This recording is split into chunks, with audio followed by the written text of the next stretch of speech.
Shanghai सहयोग संगठन यानी एससीओ का 2025 का शिखर सम्मेलन 31 अगस्त से 1 सितंबर तक उत्तरी चीन के थिएनचिन शहर में आयोजित होने वाला है। चीन 5वीं बार इस शिखर सम्मेलन की मेजबानी कर रहा है और ये संगठन की स्थापना के बाद से ही अब तक का सबसे बड़ा आयोजन है। इस सम्मेलन में 20 से ज़्यादा देशों के नेता और 10 से अधिक अंतर्राष्ट्रीय संगठनों के प्रमुख हिस्सा लेंगे। इस सम्मेलन का एजेंडा काफ़ी महत्वपूर्ण है। सदस्य देश सुरक्षा, आर्थिक विकास और क्षेत्रीय सहयोग को बढ़ावा देने के लिए साझा रणनीतियों पर चर्चा करेंगे। आतंकवाद, अलगाववाद और अतिवाद जैसे खतरों से निपटने के उपायों पर भी विशेष ध्यान दिया जाएगा। इस पर और ज़्यादा चर्चा करने के लिए हमारे साथ जुड़ गए हैं दिल्ली यूनिवर्सिटी के प्रोफेसर डॉक्टर अभिषेक प्रताप सिंह, जो देशबंधु कॉलेज में ग्लोबल पॉलिटिक्स पढ़ाते हैं। साथ ही उनकी अंतर्राष्ट्रीय मामलों पर विशेष पकड़ भी है। नमस्कार अभिषेक जी, आपका बहुत बहुत स्वागत है। अभिषेक जी, थिएनचिन में एससीओ समिट होने वाला है। आप इस आगामी एससीओ समिट को किस तरह से देखते हैं? जो शंघाई कोऑपरेशन ऑर्गेनाइजेशन का जो सम्मेलन है, जो एससीओ समिट थिएनचिन में होने जा रहा है, एक बहुत इंपॉर्टेंट समय पे हो रहा है। अगर आप एससीओ की पूरी यात्रा देखेंगे तो पिछले वर्षों में एससीओ ने अपने आप को एक बहुत ही इंपॉर्टेंट मल्टीलैटरल ऑर्गेनाइजेशन के रूप में ट्रांसफॉर्म किया है। एक सिक्योरिटी अलायंस के रूप में शुरू हुआ था और धीरे धीरे करके economic development, sustainability, counter terrorism, ये सारे एजेंडे एससीओ समिट का हिस्सा बने।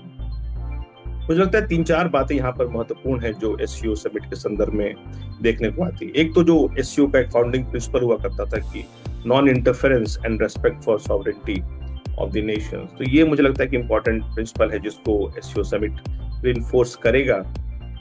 इसके अलावा दूसरा इंपॉर्टेंट मामला है कि जो सप्लाई चेन्स को लेकर जिस प्रकार से अगर एससीओ का पूरा कार्य क्षेत्र देखें, ये कहीं ना कहीं साउथ एशिया और यूरेशियन रीजन के बीच में एक बेहतर इकोनॉमिक इंटीग्रेशन की वकालत करता है, एक बेहतर इकोनॉमिक कोऑपरेशन की बात करता है। तो सप्लाई चेन्स के लेवल पर किस प्रकार से भारत, चाइना, रशिया जैसे मेजर कंट्रीज के बीच एक बेहतर कोऑपरेशन हो सके और एक कोऑर्डिनेशन की स्ट्रेटजी निकल सके, मुझे लगता है इस दिशा में भी ये जो सम्मेलन है वो महत्वपूर्ण होगा।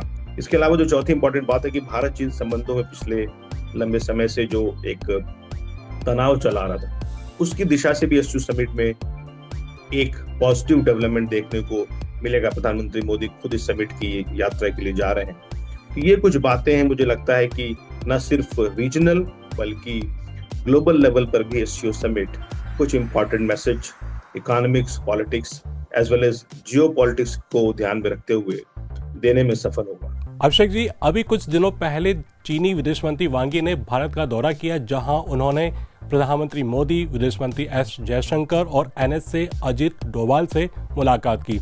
उनकी इस भारत यात्रा पर आप क्या कहना चाहेंगे और इस एससीओ शिखर सम्मेलन से भारत क्या उम्मीद कर सकता है? अगर हम पिछले कुछ समय के डेवलपमेंट्स को देखेंगे भारत चीन के संदर्भ में, तो भारतीय रक्षा मंत्री, राष्ट्रीय सुरक्षा सलाहकार अजित डोभाल, भारतीय विदेश मंत्री, इन सब की यात्रा चीन में हुई है एससीओ विदेश मंत्री सम्मेलन को लेकर और एससीओ के विभिन्न शिखर सम्मेलनों के लिए। इस सब की शुरुआत जो है प्रधानमंत्री मोदी और राष्ट्रपति शी जिनपिंग की जो कजान रूस में पिछले वर्ष मुलाकात हुई थी उसके बाद हुआ था। तो एक तो जो मुझे ट्रेंड देखने को मिल रहा है कि एक बार फिर से भारत और चीन के बीच में जो है एक जो हाई लेवल डिप्लोमेटिक कम्युनिकेशन है वो स्थापित होता दिख रहा है। दूसरी बात है कि एससीओ समिट एक मौका दे रही है कि दोनों देशों के पॉलिटिकल लीडरशिप के बीच एक कम्युनिकेशन एस्टैब्लिश हो सके। देखिए, एससीओ एक मल्टीलैटरल फोरम है। इस प्रकार के मल्टीलैटरल फोरम अपने आप में एक एडेड स्पेस का काम करते हैं डिप्लोमेसी में, जहां पर दो देश जिनके बीच में कुछ बातों के लेकर असहमति और तनाव है, उन्हें एक डिप्लोमेटिक चैनल और डिप्लोमेटिक प्लेटफॉर्म मिलता है जहां पर वो अपना कम्युनिकेशन कर सके। तो मुझे लगता है कि SCO summit India China relations के कॉन्टेक्स्ट में भी दोनों देशों को एक अपॉर्चुनिटी और एक मौका प्रोवाइड कर रही है, जिसके माध्यम से दोनों देश कुछ मुद्दों पर, स्पेशली जिन मुद्दों पर असहमति है, उन पर एक एग्रीमेंट बना सके। अभिषेक जी, एससीओ अब केवल सुरक्षा संगठन नहीं बल्कि आर्थिक और क्षेत्रीय सहयोग का भी मंच बन चुका है। क्या आपको लगता है कि आने वाले वर्षों में ये मंच पश्चिमी गठबंधनों का एक विकल्प बनकर उभरेगा? देखिए, एससीओ की पूरी यात्रा को हम देखेंगे तो एससीओ का जो विस्तार हुआ वो एक नॉन वेस्टर्न ऑर्गेनाइजेशन या नॉन वेस्टर्न अलायंस के रूप में हुआ है। लेकिन 2025 का जो एजेंडा है वो है ईयर ऑफ सस्टेनेबल डेवलपमेंट। यहाँ पर 3-4 बातें महत्वपूर्ण है। अगर एससीओ को अपने आप में एक रेलिवेंट ऑर्गेनाइजेशन को स्थापित करना है जो कि ईस्ट एशिया, साउथ एशिया और सेंट्रल एशिया के बीच एक बेहतर कोऑर्डिनेशन की बात करता है, बेहतर कोऑपरेशन की बात करता है। जैसे ग्रीन ग्रोथ एक इंपॉर्टेंट एजेंडा है जिसको लेकर बात करनी चाहिए, जो कि ये हमारे एससीओ समिट की थीम है। इसके अलावा एससीओ अगर एक कोलैबोरेटिव स्ट्रेटजी ट्रेड, इन्वेस्टमेंट और कोऑपरेशन को लेके, जिसमें कहीं ना कहीं सप्लाई चेन कोऑपरेशन इंपॉर्टेंट है, वो स्थापित कर सकता है, तो भी एससीओ एक अपने आप को नॉन वेस्टर्न अलायंस के रूप में स्थापित करेगा।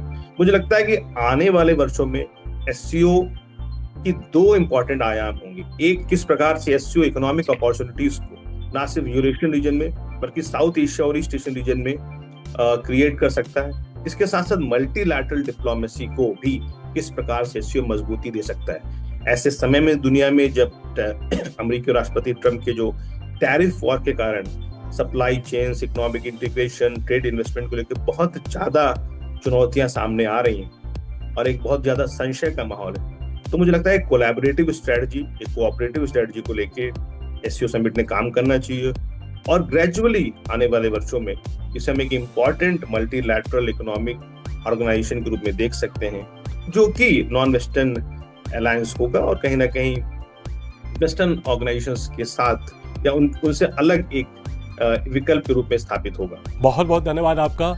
तो ये था आज का खास कार्यक्रम न्यूज़ फोकस। अभी इजाज़त दीजिए, अगले हफ्ते फिर मिलेंगे इसी समय। नमस्ते।